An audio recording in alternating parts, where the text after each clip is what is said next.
really don't know. Like, so last night I watched Waves for the first time. I knew a little bit about the movie, but I didn't know, like, I just never seen the movie. I didn't know the plot, but when I watched it, I still,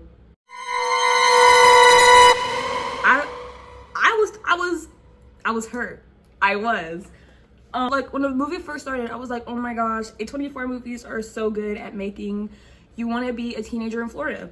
Like, I feel like this is like the umpteenth A24 movie that I've seen that I was like, I want to go to Florida now because this looks like it's super duper, like, it looks fun. It looks it looks fun. I wanted to be on Sterling K. Brown's character side so bad because I love Sterling K. Brown, but like he made it really hard for me to, he was in the wrong. Like there was literally no way for you to do it. Like as soon as the first thing he says to his son is like, oh, you know, there's more words in the English dictionary than good to describe your day. Like, you asked me how my day was, I told you that my day was good. That would have pissed me off. The workout scene came on right when my roommate like came in, and I was like, it's not what it sounds like. My favorite part of the movie was when Tyler and his dad went to therapy and things got really bad super quick. Like, I kind of feel like that was the point of the movie, was for it to be like, but like, good God, things got so bad so quick. I was just like, please Tyler, please just tell your dad about your injury. Like, please. Right when I was like, all right Tyler, like here's your opportunity, like to tell your dad about your injury, like this could be it. Then this nigga wanna come back to us I don't pay you so you can do what you want to do. I pay you so you can do what I would do. Like, bro. Honestly, Tyler's crash out was prolonged because I would have been told my father about himself. Like, are you dead at what? Like, there were so many times where I had to pause the movie and I was just like, is this nigga serious? Being for real right now or for fake? I understand, like, when he was sitting there and he was like, we don't have the luxury of like being average. Like, I completely understood that, and it did give me PTSD flashbacks because I feel like that's a conversation that every single Black parent has with their kid, and especially because he was a Black male. And so it's like, I understand that like you wanted him to excel, I guess, but do we really think that this was like the best approach? No. The wrestling match, right when like they found out that his shoulder was hurting, I was clutching my pearls in real time. Like, I was scared. I really was, because like we knew that he had the injury, he knew he had the injury, they were yanking the fuck out of his shoulder. It was only a matter of time. I was really scared. I was really scared. And then when the son got hurt, the dad is still sitting there in the back, mad and frowning. I'm like, all you do is build houses. Like, you do not have the room to be on this man's tail like that. Like, and talking about some, oh, it's his attitude that made him not tell us about his injury. I did not hear that. I actually did not hear that. Like, I did not hear that at all. Like, seriously? For real? Really? Seriously? He played a Black narcissistic dad so well.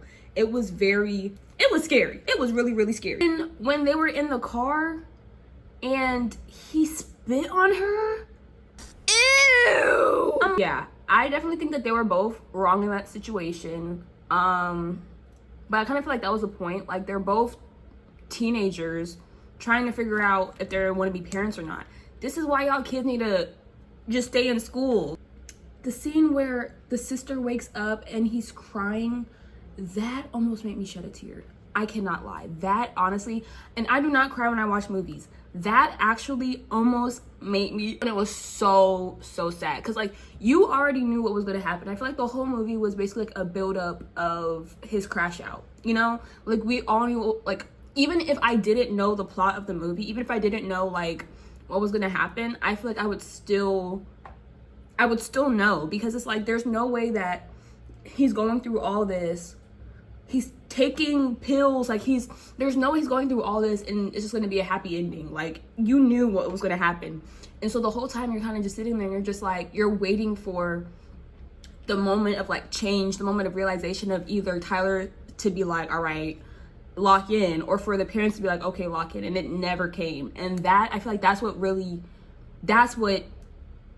what hurt me and also made me mad. Like, I was like, because like it was honestly preventable, I feel like. And I was like super overstimulated. Like when they were texting like right before prom, I think, and she was like, we're over, that overstimulated me so bad. I was like, is this really what it feels like to become a baby father? Like, I was scared. I was overstimulated. I feel like the movie did a really good job at making you feel like, yeah, like this goes back to me saying that they were both in the wrong, they were both immature, because why are you having this conversation over text? And then him, why are you spamming her? Like, I feel like, honestly, if he would have just like said, okay, let me put this phone down, let me go downstairs, let me talk to my parents, let me whatever, movie over, happy endings. But like, that was literally the point. I feel like it's so easy as like the audience to be like, oh, all you had to do was this, all you had to do was this, all you had to do was this. But like being in the actual situation, he literally could not. And like you even see that when he goes downstairs and he's about to leave and they literally jump him. And I don't know, I just feel like he just needed a hug, like please. So he went downstairs to go and find his girlfriend, and the mom goes down there, and then the dad comes out, and then they start fighting, and that's when you knew for real that it was Jover. Like, I was like, oh my gosh, I am scared. I am so scared. Then I realized I literally had like an hour left of the movie. How much longer? I don't know how much more I can take. So they tried to intervene too late. Like, this man is 18 years old, and now you're talking about someone, can you just talk to me? Can you just, whoa. Like, y'all should have bended this, to be honest. And like, the movie is so complicated, I feel like, because it's like it's like the battle of wanting your kid to be like successful and wanting your kid to be like better than you and wanting your kid to like have a good life and stuff, and pushing them to the limit to where they make their life over, if that makes any sense. Like, this man got life. I realized I completely skipped the part of him taking out his girlfriend. I don't really feel like I had to cover that scene. My head was empty, my mouth was agape. The end. And even when the daughter literally just saw her friend, yeah, and the dad still is sitting here like, was Tyler here? Is that Tyler's girlfriend? Did you see Tyler? Like, bro, time and place. At this time, like, you already knew the answers to all those questions. Like, we already, like, you knew, I knew, she knew, everybody at the party knew. Tyler did that. Like, there was really no need for us. Like, I don't know, I just felt like the dad it's all the dad's fault, like, to be honest. And if the dad just actually like cared about his kids' feelings, I feel like the movie would have been just easier, better. And the fact that this man got life, that hurt. Like, that really, really hurt. And it's like, okay, yeah, he deserves it because he did definitely like end somebody's life, but just seeing the beginning of the movie to the end of the movie, like actually seeing the transformation, it was just too much for me. Like, I was like, wow. They acted like this man was no longer on earth and he was just in jail. Talking about something, I think about your brother every day. Go see him? Call him? Like, and the dad was like, oh no, this isn't your fault. You're right. It's everybody's fault. Literally everybody was at fault. Like, everybody was at fault. This was like this movie was literally the butterfly effect of like how what you do can literally change like your whole entire life. Like, and it's like I said before, I was literally sitting here and I was just like, where did we go wrong? And at what point in the movie was there an opportunity for none of this to happen. Like, you know what I'm saying? Like, I could not look at a singular point, a singular scene in the movie and say, if this didn't happen, then things would be okay.